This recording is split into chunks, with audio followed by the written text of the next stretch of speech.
समन्ता चक्रवालेषु अत्रा गच्छन्तु देवता सद्धम्मं मुनिराजस्य सुनन्तु सग्घमोक्खदं धम्मश्रवणकालो अयं बदन्ता धम्मश्रवणकालो अयं बदन्ता धम्मश्रवणकालो अयं बदन्ता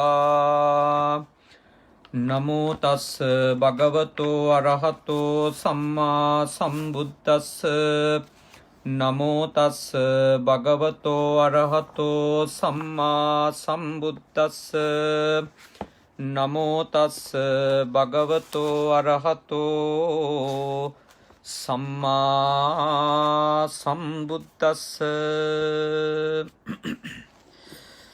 කාරුණික ශ්‍රද්ධාකාමී පින්වතුනි, ඔබ හැම කෙනෙක්ම මේ වෙලාවේ බුද්ධ පුතුන් මුහුණු පොත සමග එකතු වෙලා සිටින්නේ තථාගත ලෞතුරු බුදුරජාණන් වහන්සේ දේශනා කරපු උතුම් දහම් කරුණක් ඉගෙන ගැනීමේ ශ්‍රවණය කිරීමේ අරමුණ ඇතුව.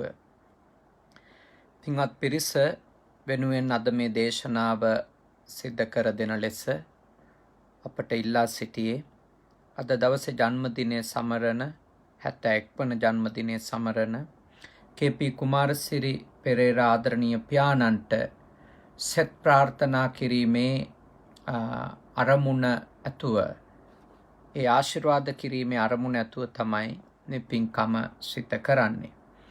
විශේෂයෙන්ම චංචලා පෙරේරා දියණිය සුරේෂ් ඒබ්‍රහම් පුතුණුවන්ගේ ආදරණීය මව වන සිරියාවතී පොත්මුල්ල මාතාවට, පියාණන් වන කුමාරසිරි පෙරේරා මැතිතුමාට, ආර්.ඩී. එව්ජින් මෑණියන්ට සහ එම පියාණන් වන ඒ පවුලේ ඒබ්‍රහම් මනුවෙල් ඒබ්‍රහම් පියාණන් ඇතුළු දෙස් විදෙස්ගත සියලු ඥාතීන්ට නිරෝගී සුව ප්‍රාර්ථනා කිරීමට මේ පින්කමේදී බලාපොරොත්තු වෙනවා. ඒ වගේම අභාවයට පත්වෙච්ච ආච්චි අම්මලා සියලා ඇතුළු මියගිය ඥාතීන්ට පින් දෙන්නටත්, මේ වසංගතය නිසා පීඩා විඳින ලෝකවාසීන්ට ආශිර්වාද කරන්නටත් ඒ ඇත්තෝ අපේක්ෂා කරන බව අපට සිහි කළා. විශේෂයෙන්ම ඉහත නම් සඳහන් කරපු චංචලා මහත්මිය, සුරේෂ් මහත්මාණන්, ඒ වගේම චරණ, ගයනි, ඒ වගේම තව පුංචි දරුවෝ චෙනායා, ඒ වගේම වජිර මහත්මා, ඒ වගේම සුමේද පුතුණුවන්, ඒ කියන අය ඊටම ශ්‍රද්ධාවෙන් මේ උතුම් පින්කම සිද්ධ කරන්නට දායක වුණු බව ඒ චංචලා මහත්මිය අපට සිහිපත් කරලා තිබෙනවා.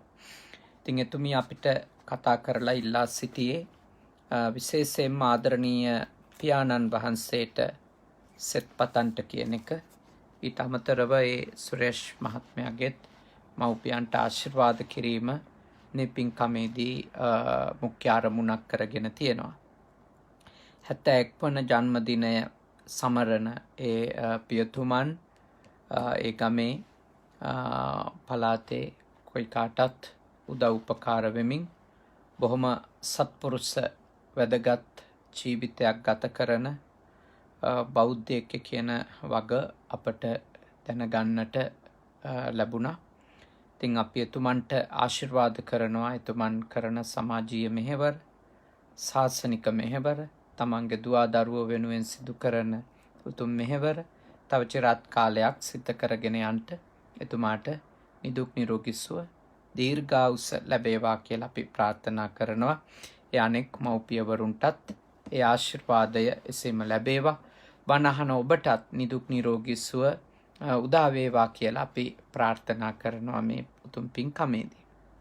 ඉතින් පින්වතුනි, ඔබ හැම දෙනා වෙනුවෙන් ඊටාම වටින ධර්ම කරුණු තුනක් සාකච්ඡා කරන්නට මා කල්පනා කළා.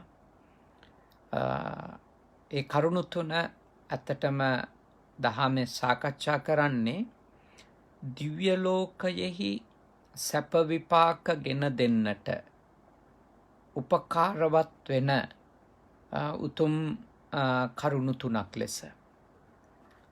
කියන්නේ යම් කිසි කෙනෙක් ඒ දහම් කරුණු 3 ප්‍රගුණ කරගත්තොත් තමන්ගේ ජීවිතය තුළ සඳහන් වෙනවා දේශනාවෙහි ධම්මපදයෙහි ඒ අයට විශේෂයෙන්ම දිව්‍ය ලෝකය වැනි උතුම් සුගති භූමියක උප්පත්තිය ලබන්ට අවකාශයක් හම්බ වෙනවා කියලා. දැන් මේ ධර්ම කරුණු 3ට පදනම වෙන්නේ මුගලන් මහරහතන් වහන්සේ බුදුරජාණන් වහන්සේගේ ගාවදි කරපු ප්‍රකාශනයක්. බුදුරජාණන් වහන්සේගේ ගාවට ආපු මුගලන් මහරහතන් වහන්සේ තමන්ට මුණ ගැහුණු දේවතාවියන් කිහිප දෙනෙකු දක්වපු අදහස් භාග්‍යවතුන් වහන්සේ ගාව සඳහන් කළා. එයින් එක් දේවතාවියක් ගෙන් අහනවා මුගලන් හාමුදුරුවෝ ඔබ කොහොමද මේ දිව්‍ය සම්පත්තිය ලබා ගත්තේ කියලා. ඉතින් ඇය ටිකක් ලැජ්ජාවෙන් ඉඳපු බව ඒ කතාවෙහි සඳහන් වෙනවා. තමන් කරපු පින්කම ගැන සඳහන් කරන්නේ නැතුව.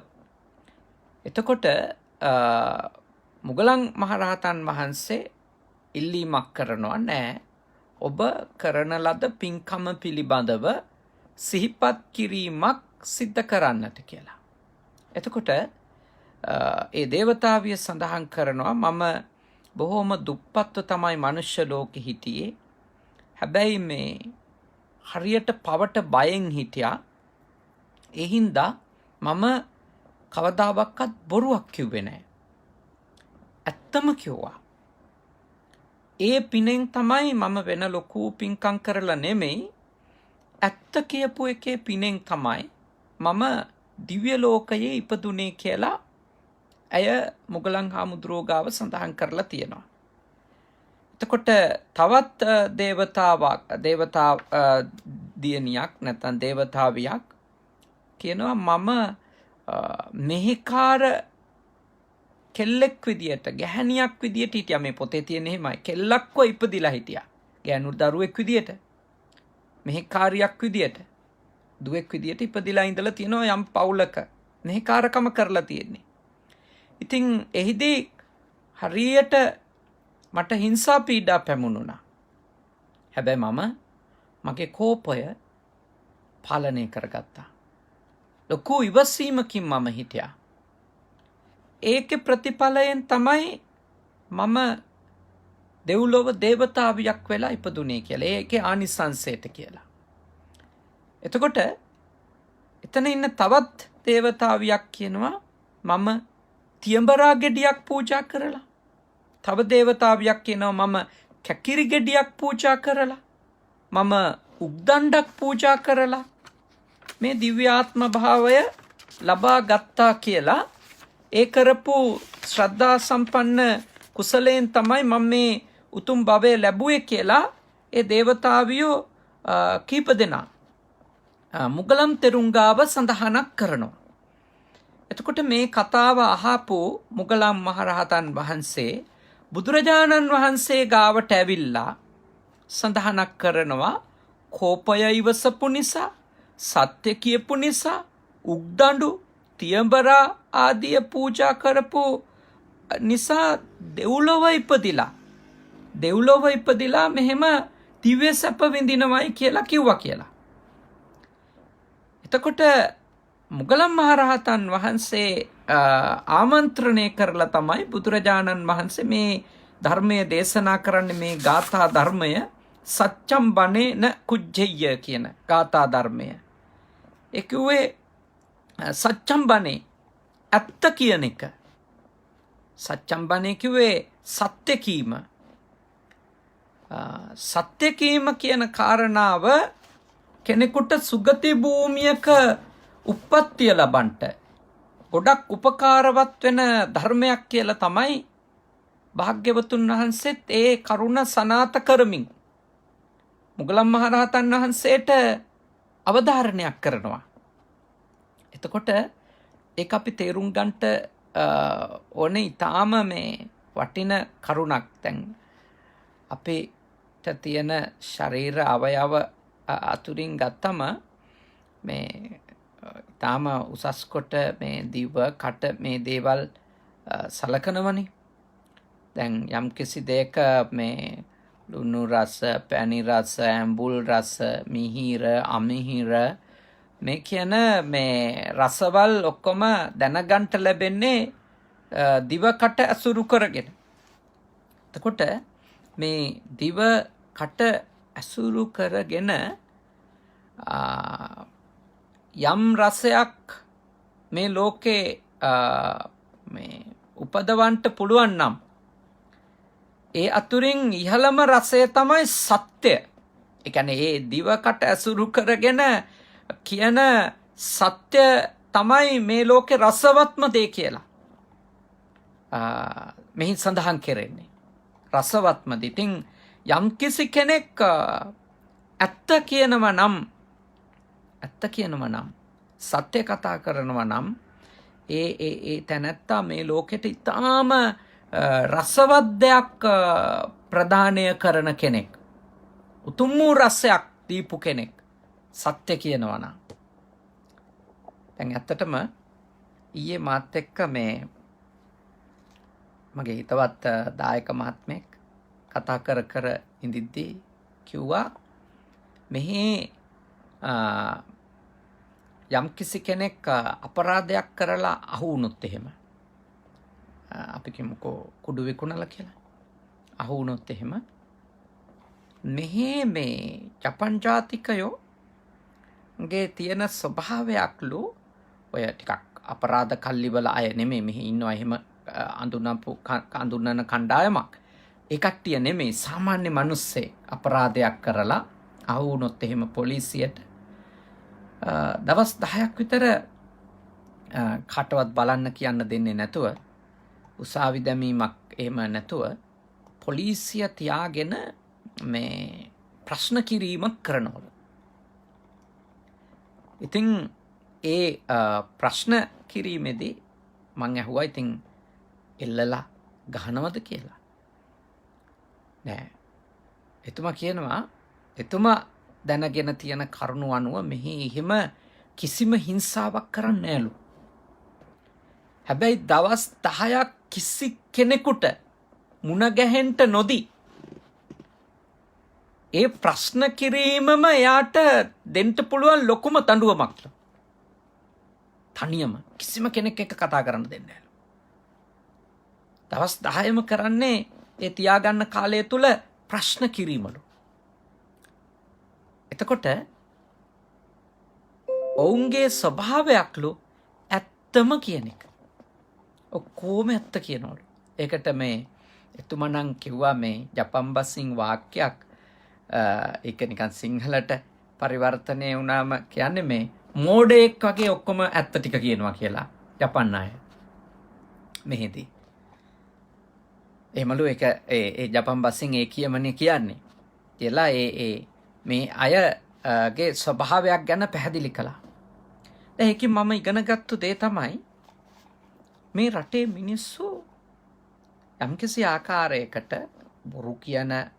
බොරු කියන්නේ කෙනෙක් හොයාගන්න බෑයි වගේ අදහසක ඉඳලා නෙමෙයි මම මේක කියන්නේ. බහුතරයක් මිනිස්සු ඇත්ත කියනවලු. බහුතරයක් මිනිස්සු සත්‍ය කතා කරනවලු. දැන් අර දුප්පත් කාන්තාවක් මහා කෝටිපතිනියක් නෙමෙයි. ලක්ෂ කෝටි ගණන් දම්පැන් දෙන්න තිබුණු කෙනෙකුත් නෙමෙයි. ඇය පවට බයයි. අකුසලයට බයයි. පවෙහි විපාකය අකුසලයේ විපාකය ඇය පිළිගන්නවා. ඒ වගේම ඇය මොන හේතුවක් නිසාවත් ඇයගේ ජීවිතේ තමන්ගේ මුවින් බොරුවක් කියන්නේ නැතුව ඉන්න ඇය වග බලාගෙන තියෙනවා.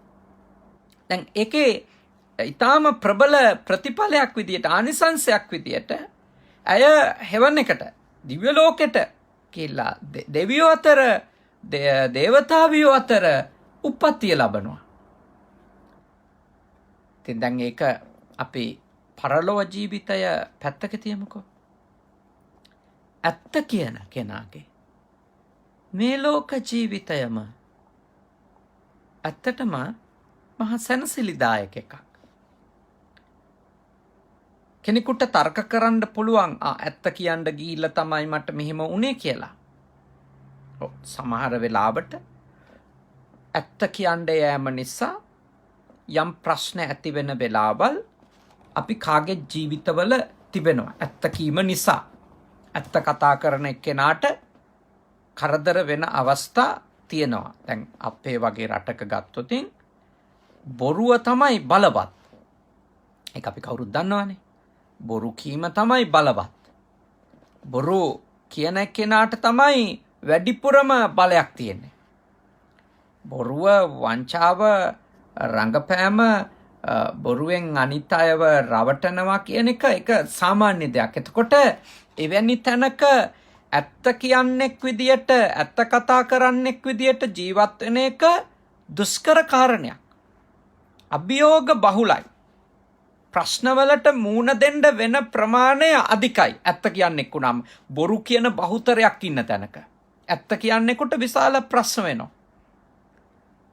ඔක්කොම බොරු කියනකොට බොහෝ වෙලාවට මිනිස්සු තීරණය කරලා තියෙන එක තමයි අපිත් බොරුවෙන්ම ඉමු. අපිත් බොරුම කියමු කියන එක. ඒත් ඒක තථාගතයන් වහන්සේගේ ධර්මයට අනුව සම්පූර්ණයෙන්ම වැරදි දෙයක්. බොරු කීම කියන එක වැරදි දෙයක්. ඒක අකුසලයක්. දැන් ඇත්ත කතා කරන කෙනාට කෙටි වෙලාවක් පීඩා විඳින්න ලැබෙන්න පුළුවන්. මම යෝජනා කරනවා ඒත් ඇත්තම කියන්න කියලා. එයයි දිගු කාලීනව සැනසෙල්ල හම්බ වෙනවා. දැන් කෙටි වෙලාවක් යම් කිසි ආකාරයකට ඒ වෙලාව පන්නා ගැනීමක් කරගන්න ලේසේ බොරු කිව්වම ඒ වෙලාව ඉවර කරගන්න ලේසි. බොරු කිව්වම ඒක ලේසි. හැබැයි මතක තියාගන්න ඉක්බිතිව ඉන්න වෙන්නේ හැමතිස්සෙම අපායක ඉන්නවා වගේ පිච්චි පිච්චි. දැවි දැවි. තැවි තැවි.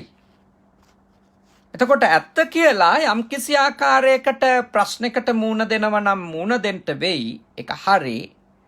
හැබැයි එයාගේ හෘදය සාක්ෂිය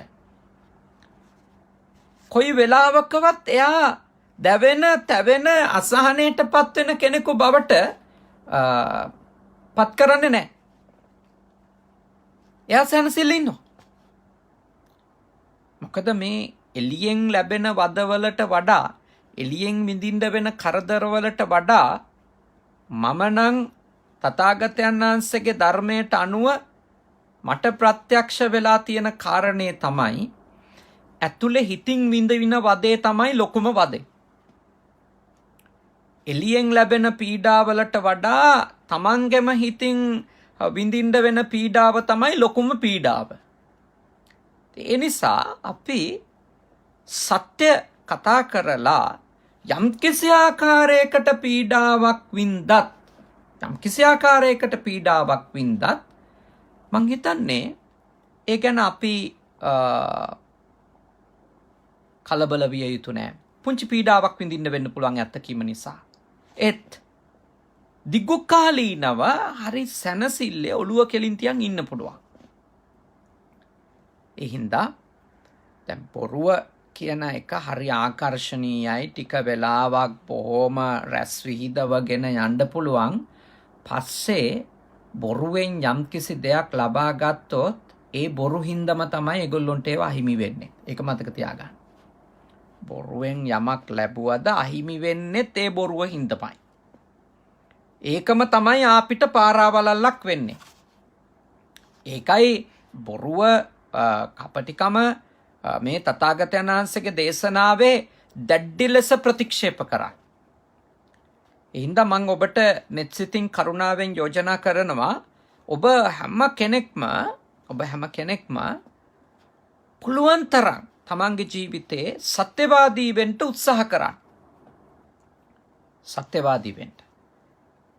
දැන් ඊළඟ ආත්මේ හෙවන් එකක් වීම අපි ඒක අපේ ආගමික විශ්වාසනේ. අපි ආගමිකව විශ්වාස කරන ඊළඟ ආත්මයා මෙහෙම කාන්තාවක් දේවතාවියක් වෙලා ඉපදිලා තියෙනවා. අපි බෞද්ධයෝ විශ්වාස කරනවා මේ ශික්ෂාපදය රැකපු නිසා, මේ මුගලන් මහරහතන් වහන්සේගේ ගාව කරපු ප්‍රකාශනයක්. එනිසා අපි ශ්‍රද්ධාවෙන් විශ්වාස කරනවා ඒක වෙන්න ඇති. හැබැයි ඒක අපිට සන්දිට්ඨිකවම මේ ලෝකෙදිම දැන් බොරු කියලා තියෙනවනේ. ඔබ බොරු කියලා තියෙනවා. මාත් බොරු කියලා තියෙනවා. බොරු කියපු වෙලාවල් තියෙනවා. ඒ වගේම ඔබ ඇත්ත කියලා තියෙනවා. මාත් ඇත්ත කියනවා. එතකොට අපි කල්පනා කරමු අපේ ජීවිතේ. අපි බොරු කියපු අවස්ථාවල් වල ඒ ලැබපු කෙටි ආස්වාදයට වඩා අපි වැඩි වෙලාවක් ලැබුවේ මොනවද? බොරු කිව්වට පස්සේ අසහනේ. මං අහුවේද? එලිදරව් වේද? එලි වුණොත් ඉවරයි. ඇති ප්‍රශ්න තොගයක් විඳවල නැද්ද? මම බොරු කියපු අවස්ථාවන් තියෙනවා ජීවිතේ. ඒ වෙලාවල් වල මට මේ මොහොතේත් මතක් කරන්න පුළුවන් පසුව තිබුණේ ඒවා ගැන විඳවීමක්. ඒවා නිසා පසුව ඇති වුණේ තැවීමක්, දැවීමක්. ඒක අපායක්. ඒක අපායක්. දැන් ඇත්ත කියපු වෙලාවල් බලන්න අපේ ජීවිතේ.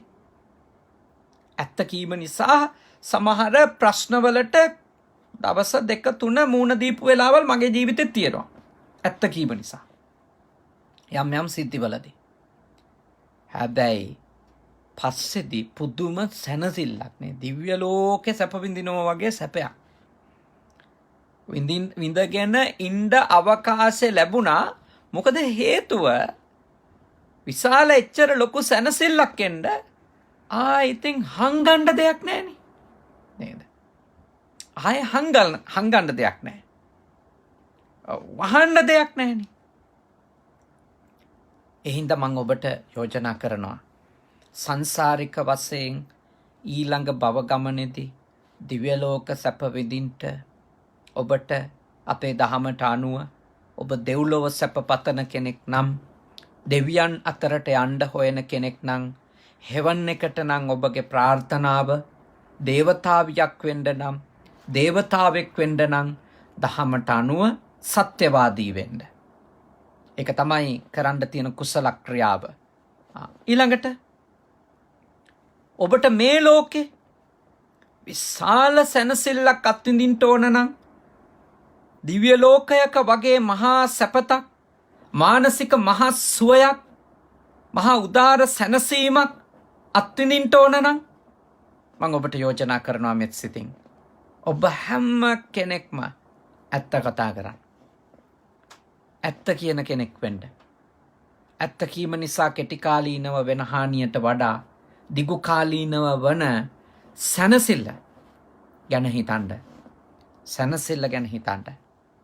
කෙනෙකුට හිතෙන්න පුළුවන් මට වැරදුනා, මට ප්‍රශ්න වුණා, හැමදාම මං ඇත්ත කියලා කරදර තමයි උනේ. ඒත් ඔබේ පරලෝ ජීවිතේ එහෙම ප්‍රශ්නයක් වෙන එකක් නැහැ. ඇත්ත කීම නිසා සමහර විට ජීවිතේ දීර්ඝ කාලයක් ඔබ පීඩා විඳ ඉන්න පුළුවන්. ඇත්ත කියලා. ඒ දවසක ඔබ පිළිගන්න තැනට එනවා.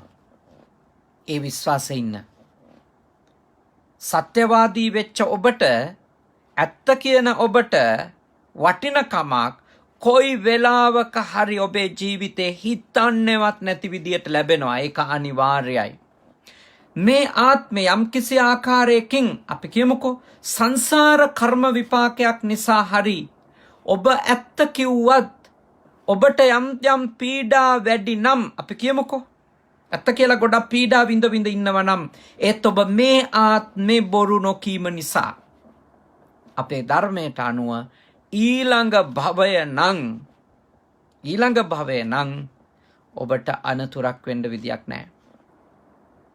දැන් මේ රටවල් දියුණු වෙයි. මේ රටවල් දියුණු බොරු කරන්නේ නැති ජනතාවකුත්, බොරු කියන්නේ නැති ජනතාවකුත්, බොරු කියන්නේ නැති දේශපාලඥයොත් මේ රටේ බහුතරය. මේ රටේ බහුතරය බොරු කියන්නේ නැති ජනතාව සහ බොරු කියන්නේ නැති පාලකයෝ.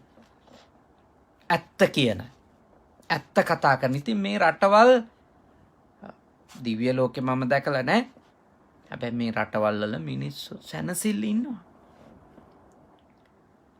හරි වාසනාවන්ත යහපත් හොඳ හරි කාම් හරි හොඳ ජීවිත ගෙවනවා මේ රටවල් වල මිනිස්සු. එයයි බොරුව අවම වෙච්ච නිසා. බොරු තියෙනන් තියෙන්නේ පොඩ්ඩයි.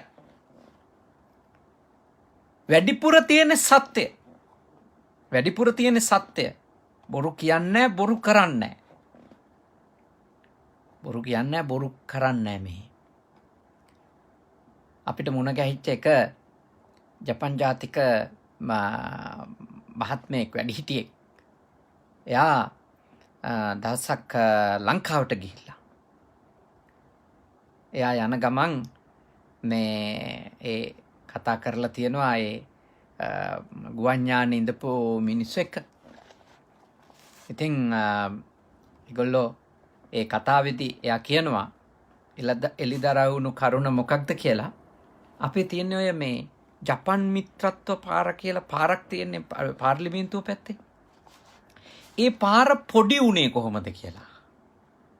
ඒ කියන්නේ ඒ පාර මේ ඊට වඩා ලොකුවට හදන්නලු මේ ආධාර දුන්නේ ඒ වැඩිහිටි මහත්තයා මාත් අපිත් එක්ක කිව්වේ. මායි අපේ සුදම් සයින්නාන්සේ අපි දානේ වළඳලා ඉවර වෙලා එතුමා අපිත් එක්ක කතා කර ඉඳිද්දි අන්තිමට ඒ පාර මේ පොඩි උනේ බොරු කිරීමේ ප්‍රතිඵලයක් විදියට. ඒ කියන්නේ දීපු ධනයෙන් යම් ප්‍රමාණයක් ඒක හොරකම් කරලා ඒකට බොරුවක් කරලා ජපන් අය එනකොට ඒක විවෘත කරන්න එනකොට අර හදලා තිබිච්ච එක තමයි කොටස පොඩි වෙලා තියෙන්නේ. ඒ කොටසින් කොටස හොරකම් කිරීම නිසා.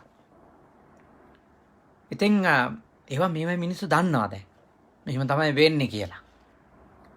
ඉතින් දැන් මේ වගේ රටවල් වල ඒ කරන වැඩේට බොරු කරන්නේ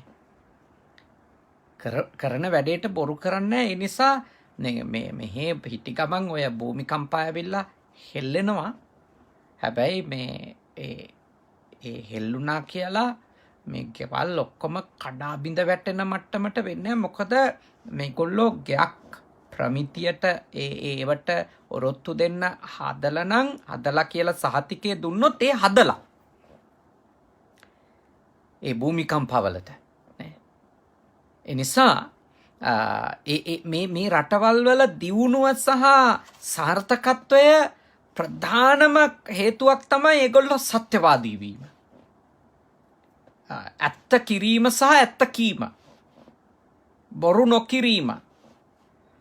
ඉතින් මේගොල්ලොන්ට මෙහෙම බොහොම සුවපත් දේශයක් ගොඩනගා ගන්න හම්බෙලා තියෙන එම ලෝකේ රටවල් අපි දැකලා තියෙනවා. මේ වගේ තාම. ඉතින් අපි වගේ ආසියාතික රටවල් වලට හරියන්න නම් දියුණුවක් ලැබෙන්න නම් මෙච්චර බුදුරජාණන් වහන්සේ දේශනා කරලා තියෙනවා. ඉතින් ජනතාවයි පාලකයෝ දෙගොල්ලම බොරුවෙන් වළකින්න ඕනේ. මොකද බොරු කියන බොරු කරන ජනතාවක් ඉන්න තැනක ඇත්ත කියන ඇත්ත දේවල් කරන පාලකයෝ බිහි වෙන්න විදියක් නැහනේ. ජනතාවට හරියන්නනේ පාලකයෝ හැදෙන්නේ. ඉතින් පාලකයා සහ ජනතාව කියන්නේ දෙකොල්ලම එකක්.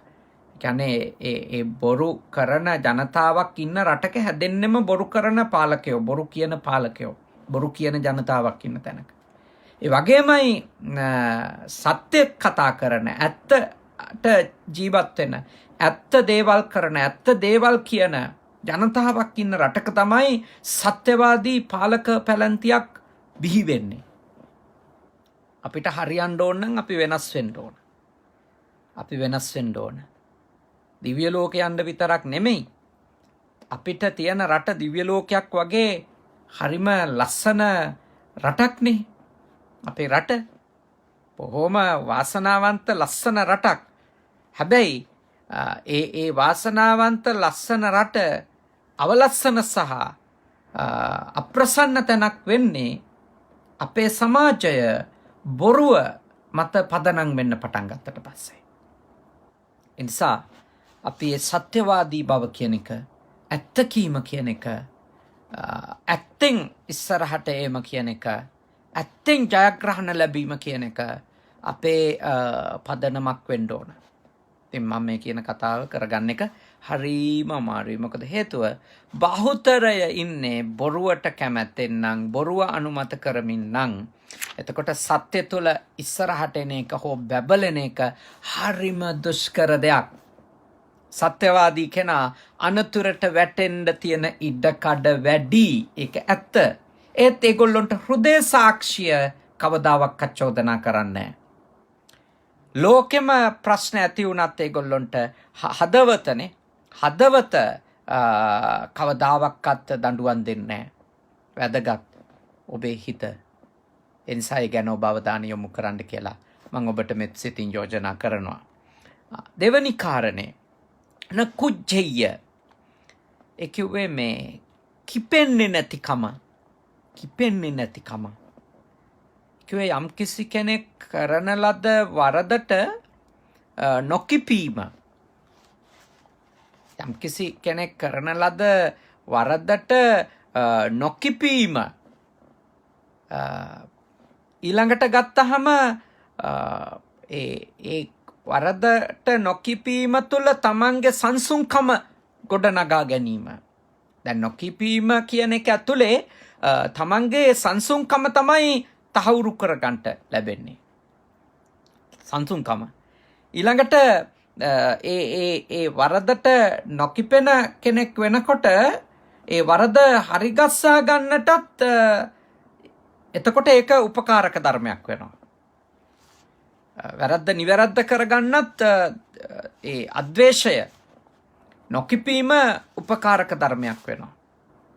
ඉතින් ඒ නිසා අර එක දේවතාවියක් කිව්වනේ මම ගොඩක් දේවල් දන් දීපු කෙනෙක් නෙමෙයි. මම වෙන කරපු දේවලුත් නෑ. මම මෙහි කාර්යයක් විදියට ඉඳිද්දී මට කරදර කරා, මට ප්‍රශ්න ඇති කළා. ඒත් මම කිපීම නැත්තම් ක්‍රෝධ සහගත වීම, වෛර සහගත වීම, ද්වේෂ සහගත වීම කියන අකුශලය කරේ නෑ. මං හිත හදාගෙන, හිත සංසුන් කරගෙන, හිත පාලනය කරගෙන හිටියා. ඒ කුසලය තමයි මට උදව් වුණේ දිව්‍ය ලෝකෙ උපදින්න කියලා. දැන් ගොඩක් අයගේ ජීවිතේ මට කියනවා මේක අපායක්. මේ ජීවිතේ අපායක් කියලා. ඒ කියන බොහෝ දෙනෙක් එක්ක ඇත්තටම සාකච්ඡා කරලා බැලුවොතින් මට අවබෝධ වෙච්ච දෙයක් තමයි ඒ සාකච්ඡා කරපු වෙලාවල් වල ඔවුන් පුද්ගලිකව අතිශයින්ම දේශ සහගත වෙන අය. උග්‍ර ලෙස කිපෙන අය. ඉවසීම කියන එක හරිම අවම අය. හරිම පොඩ්ඩයි ඉවසීම කියන එක. සංසුන්කම කියන එක නෑ. හරියට තරහ යන අය. ඒගොල්ලොන්ගේ මුළු ජීවිතේම අපායක්. දිව්‍ය ලෝකයක් වෙන්නේ. ද්වේෂය තියෙන තැන කොහෙද දිව්‍ය ලෝකයක් හැදෙන්නේ? ඔබට දෙව්ලොව යන්න ඕන නම් ඔබ මෛත්‍රී සහගත වෙන්න ඕනේ. සතුටින් ඉන්න ඕනේ. ආදරේ කරුණාව තියෙන්න ඕනේ. මුළු ලෝකයා කෙරෙහිම, මුළු සත්වයා කෙරෙහිම ඔබ බොහොම මිතුරු සිතකින් කටයුතු කරන්න ඕන. හතුරු සිතකින් නෙවෙයි, මිතුරු සිතකින් කටයුතු කරන්න ඕන. ද්වේෂය, ක්‍රෝධය, වෛරය තියාගෙන කවදාවත් ජීවිතය දිව්‍ය ලෝකයක් කරගන්න බෑ. ද්වේෂය, ක්‍රෝධය, වෛරය කියන එක නේ, ඒ දැඩි උග්‍ර තරහ කියන එක අපේ හිත තුළට ගෙනල්ලා දෙන්නේ අපායේ දුක.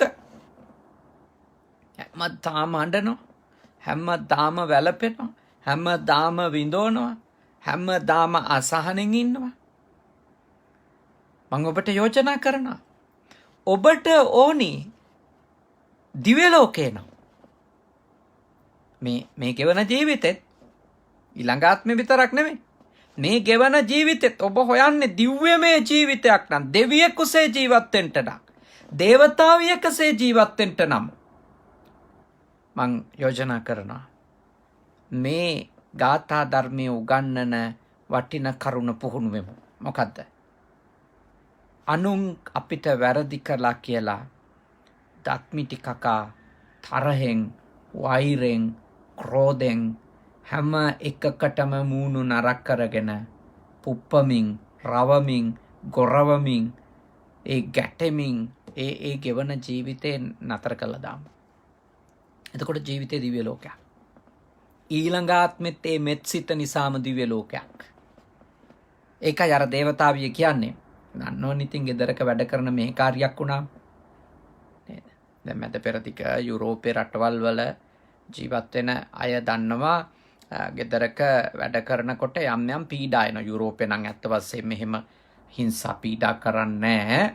යුරෝපේ ගෘහ සේවිකාවකට, ගෘහ සේවකයෙකුට හරිම ඉහලින් සලකනවා. වැදගත් මිනිස්සු, ශිෂ්ට මිනිස්සු, හැදිච්ච මිනිස්සු එහෙම ගෘහ සේවිකාව කියලා හිංසා කරන්නේ නැහැ. ඒගොල්ලෝ ඒ රාජකාරිය කරන වෙලාවට, ඒ තනතුරේ හිටියට කෑම කන වෙලාවට සමහර විට ගෙදර හාම්පුතත් එක්ක එකටම මේ සිවාඩි කරගෙන තමයි මේ කෑම කන්නේ.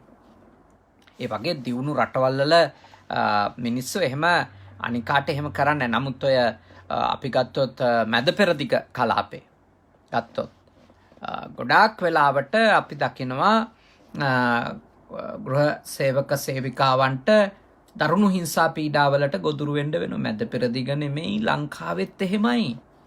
ලංකාවෙත් අපි කියමුකෝ සිංහල බෞද්ධ ගෙවල් වල, සිංහල කතෝලික ගෙවල් වල ගෘහ සේවක සේවිකාවෝ ඉන්න තැන්වල හැමතැනම මනුස්සකම නැහැ. සත්තුන්ට වගේ කතා කරන, රට්ටුන්ට වගේ මේ සත්තුන්ට වගේ සලකන, බනින, පහත් කරන එහෙම ඒවා මේ ලංකාවෙත් තියෙනවා. හිංසා කරන ඒ කාලෙකින් කොච්චර තියෙන්න ඇද්ද භාග්‍යවතුන් වහන්සේ ජීවමාන කාලේ.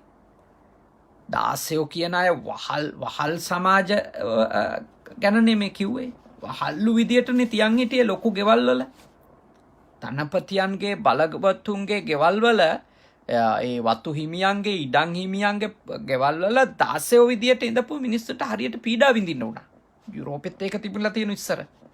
ඇමරිකාව වගේ රටවල් වලට ගොඩක් ඔය ඇෆ්‍රිකන් මේ රටවල් වලින්, අප්‍රිකානු රටවල් වලින් ගෙනල්ලා තියෙන්නේ වහල්ලුනේ. නැව්වල දාලා, දන්වැල් දාලා, ගැට ගහගෙන එහෙම ගෙනල්ලා වද හිංසා කර. ඉතින් අන්න ඒ වගේ ඒ අනුන්ගෙන් පීඩා විඳිද්දිත් ද්වේෂ සහගත නොවි, ක්‍රෝධ සහගත නොවි, වෛර නොකර ඉඳීමේ ප්‍රතිඵලයක් විදියට, ඒ කියන්නේ නොකිපීමේ ප්‍රතිඵලයක් විදියට එය චූටි දෙයටත් මේ අඩි පොළවේ හප්පගෙන මේ ඉදල් කොහු අරගෙන, කැති පොළු අරගෙන දඟලන්න යන්නේ නැති ඒ උදාර අද්වේෂයේ ප්‍රතිඵලයක් විදියට තමයි මේ ලෝක ජීවිතෙත් දිව්‍ය ලෝකයක් වෙලා තියෙන්නේ ගොඩක් අයගේ. පරලෝක ජීවිතෙත් නේද? පරලෝක ජීවිතෙත් දිව්‍ය ලෝක වල උප්පත්තිය ලබන්නට අවකාශය ලැබිලා තියෙනවා. ඒ හින්දා ඔබ උත්සාහ කරන්න නොකිපී ඉඳීම කියන ධර්මයක් පුහුණු වෙන්න. අමාරුයි, මටත් කේන්ති යන වෙලාවල් තියෙනවා, කිපෙන වෙලාවල් තියෙනවා. ඊටාම දුෂ්කරයි. අනාගාමී ඵලයට එනකම් අපේ ධර්මයේත් කියලා තියෙනවනේ. ඉතින් ද්වේෂය එනවා, ක්‍රෝධය එනවා කියලා. ඉතින් පරිස්සම් වෙනවා. ද්වේෂසහගත බව හිත තුළ ඉස්මතු වෙන වෙලාවට මාත් සිහි කල්පනාවෙන් පරිස්සම් වෙනවා. මොකද ඒ කෝපයෙන් අපි ප්‍රතිචාර දක්වන හැම වෙලාවකම අපි අපිට අපායක් හදාගන්න ඕනේ.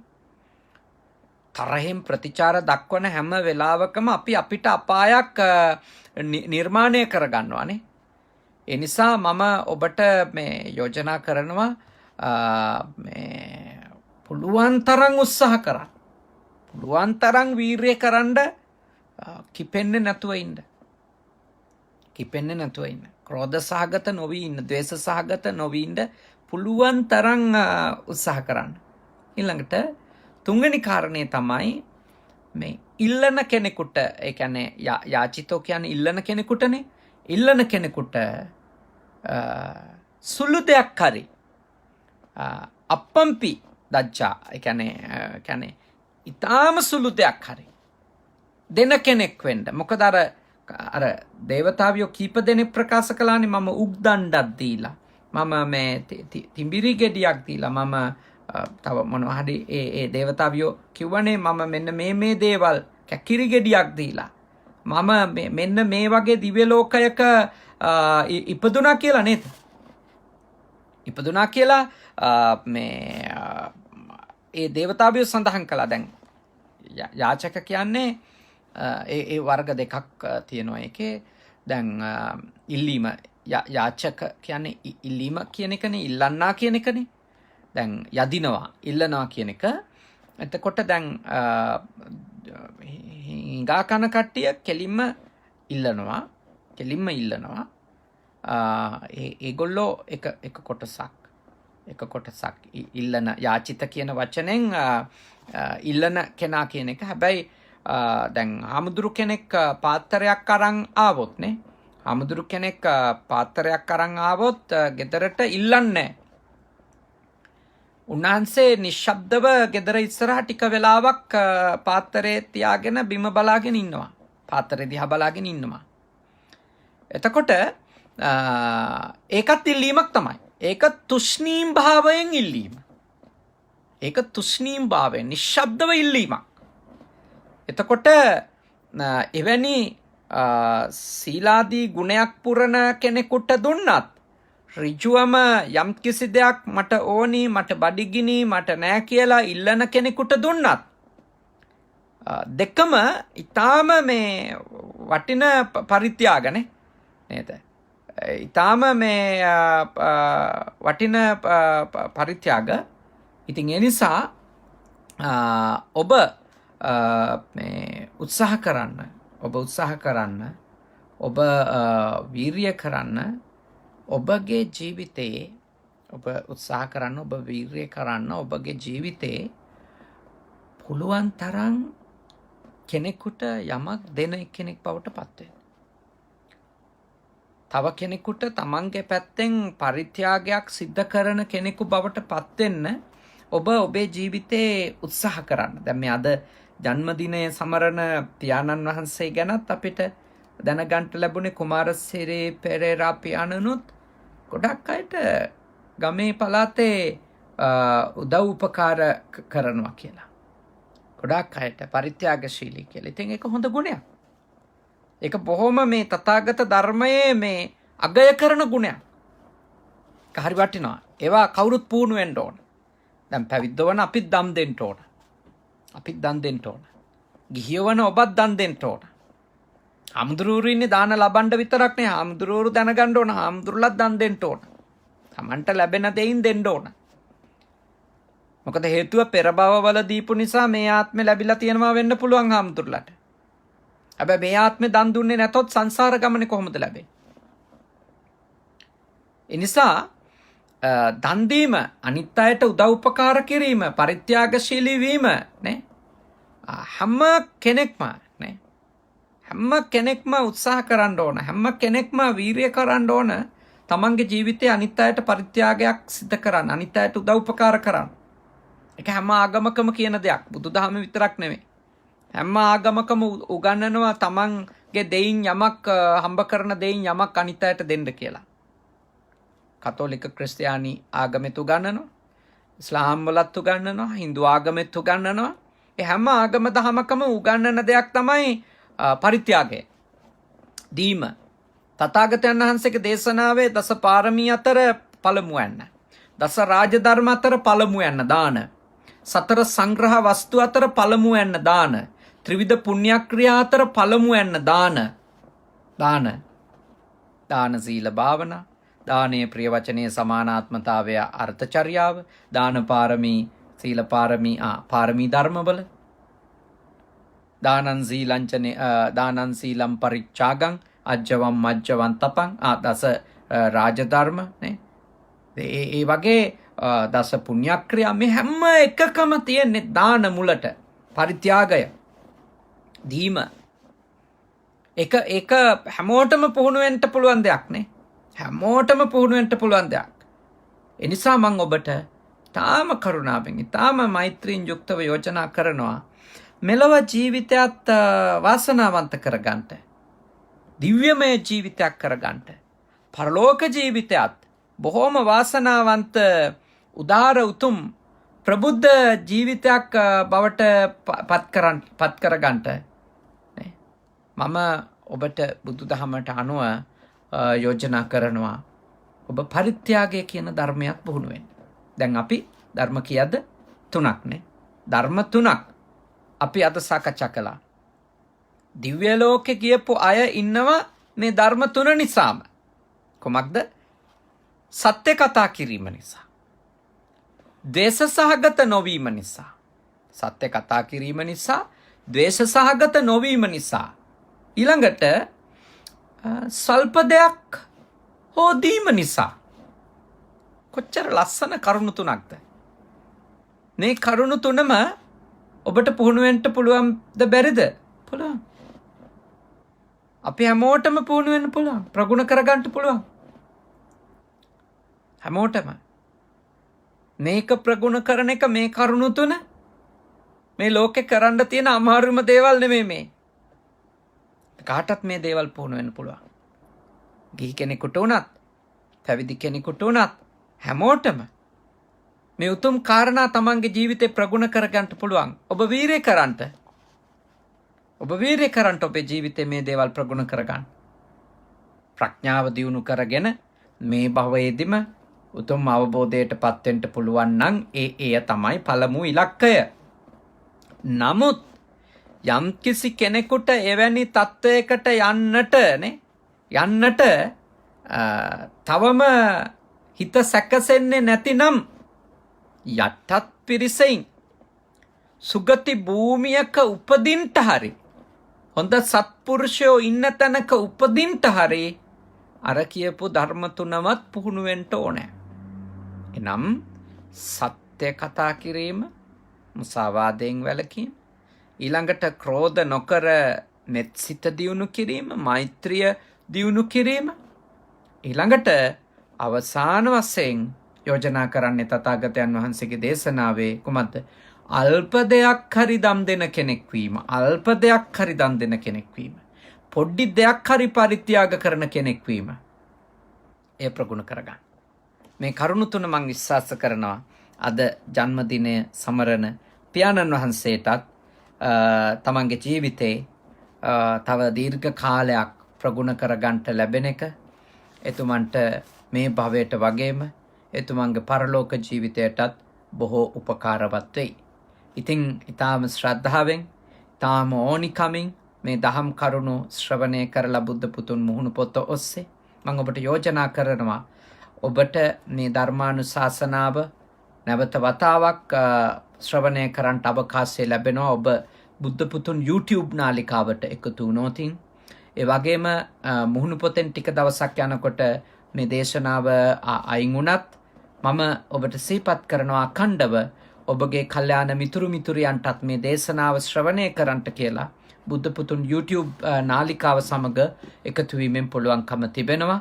එය සඳහන් කරන්නට කියලා විශේෂයෙන්ම මාර්තු මාසෙ ඉඳලා බොහෝ විට මේ මුහුණු පොතට තියෙන බාධා වැඩි. එක 10-15 දෙනෙක් හරි ද්වේෂයක්, ක්‍රෝධයක් ඇති කරගෙන රිපෝට් කරොත් මේවට ඇතුල් වෙන්නවත් අපිට බැරි වෙලා යනවා. ඒ නිසා අපි ඉදිරියේ මාර්තු මාසෙ ඉඳලා අපි උත්සාහ කරනවා YouTube එකෙන්ම සජීවී දේශනා කරන්න. නමුත් ඒ පිළිබඳව මුහුණු පොතෙන් දැනුවත් කිරීමක් කරනවා. එතකොට YouTube එකට එකතු වෙලා ධර්ම දේශනා ශ්‍රවණය කරන්නට මාර්තු මාසෙ ඉඳලා හැමෝටම අවකාශය හම්බ වෙනවා. ඒ කරන්නේ මොකද හේතුව පහුගිය කාල පරිච්ඡේදයේ පුරාම අපි විවිධ දුෂ්කරතාවලට මුහුණ දුන්නා. අපේ මුහුණු පොතට ඇතුල් වෙන්න බැරි වෙන විදියට Facebook සමාගමට වැරදි තොරතුරු දීලා ඇති කරපු යම් ප්‍රශ්න කීපයක් නිසා ඉතින් අපි ඒවා දැන් යථා තත්ත්වයට පත් කරගත්තත් අනාගතෙත් ඕනම වෙලාවක ධර්මයටත් ද්වේෂ කරන අය ඉන්න නිසා ඕනම වෙලාවක යර්බු දෙන්න පුළුවන් නිසා අනාගතයේ අපේ බුද්ධ පුතුන් YouTube නාලිකාව ඔස්සේ තමයි ධර්ම දේශනා සජීවීව සිද්ධ කරන්නේ. පසුව ඒවා මුහුණු පොත තුලට එකතු වෙන අයටත් ශ්‍රවණය කරන්නට අපි දැනුවත් කිරීම අනිවාර්යෙන්ම සිදු කරනු ලබනවා. ඉතින් රැස් කරගත් පින් කුසල් අපි අනුමෝදනා කරමු.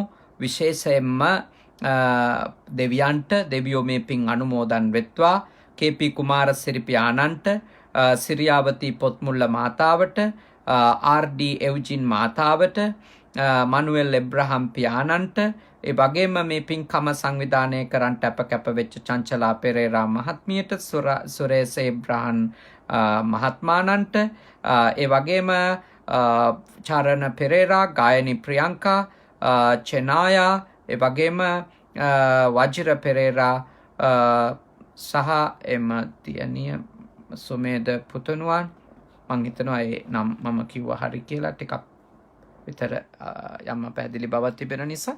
කොහොම නමුත් ඒ සියලු දෙනා එකතු වෙලා තමයි මේ උතුම් පින් කටයුත්ත අද සිද්ධ කරන්නට යෙදුනේ. ආදරණීය පියාණන්ගේ, සුජීවත්ව සිටින අනිත් මව්පියන්ගේ ජීවිතවලට ආශිර්වාද කිරීමයි මේ උතුම් පින්කමේ අපේක්ෂාව බලාපොරොත්තුව උනේ. ඉතින් ඔබ හැම කෙනෙක්ම ඉතාම ශ්‍රද්ධාවෙන් කරපු පින්කමෙන් රැස්වුණු පින් කුසල් දෙවියෝ අනුමෝදන් වෙත්වා. එහෙතනම් සඳහන් කරපු සියලු දෙනාටත්, බණ අහපු ඔබටත් දෙවියන්ගේ ආශිර්වාදයෙන් නිදුක් බව, නිරෝගී බව, සුවපත් බව චිරජීවනයේ උදා වේවා. සියලුම දෙවිවරු මේ පින් අනුමෝදන් වී අමා මහ නිවනම අවබෝධ කරගනිත්වා. සාදු සාදු සාදු. ඒ වගේම නමින් මිය පරලොව ගියපු ඒ ඇත්තන්ගේ අත්තම්මල සියලු ඇතුළු සියලු නෑයන්ටත්, ඔබ නමින් මිය ගිය සියලු දෙනාටත්, මේ වසංගතය නිසා මිය ගිය සියලු ලෝකවාසීන්ටත් මේ පින් අත් වේවා. අමා මහ නිවනම අවබෝධ වේවා. සාදු සාදු සාදු. අවසාන වශයෙන් ඔබ අප හැම දෙනාට, දෙවි දේවතාවුන්ට, මිය ගිය සියලුම ඥාතීන්ට මේ පින් කුසල් පාරමී ධර්ම වේවා. මේ භවයේ පුරාම සත්පුරුෂයන්ගේ ඇසුර ලැබේවා. කල්යාණ මිත්‍රයින්ගේ ඇසුර ලැබේවා. සද්ධර්මයේ මැසේවා. ධර්මානුධර්ම ප්‍රතිපත්ති පූර්ණය කරගෙන ඉක්මන් භවයකදී නිවන් දකින්ට මේ පින් කුසල් පාරමී වේවා. සාදු සාදු සාදු. ආකාශට්ටා ච බුම්මට්ටා දේවා නාග මහිත්‍තිකා පුඤ්ඤන්තං අනුමෝදිත්වා චිරන් රක්칸තු ශාසනං. ආකාශට්ටා ච බුම්මට්ටා දේවා නාග මහිත්‍තිකා පුඤ්ඤන්තං අනුමෝදිත්වා චිරන් රක්칸තු දේශනං. ආකාශට්ටා ච බුම්මට්ටා දේවා නාග මහිත්‍තිකා පුඤ්ඤන්තං අනුමෝදිත්වා චිරන් රක්칸තු මම් පරන්ති තී. කවුරුත් වන්දනා කරගන්ට එක විටම අභිවාදන සීලිස්ස නිච්ඡං උද්ධාපචායිනෝ චත්තාරෝ ධම්මා වඩ්ඩන්ති ආයුවන්නෝ සුඛං බලං ආයුරාෝග්‍ය සම්පatti සග්ග සම්පatti මේව චතෝ නිබ්බාන සම්පatti ඉමිනාතේ සමිජ්ජතු. හැම දිනාටම තුන් සරණයි.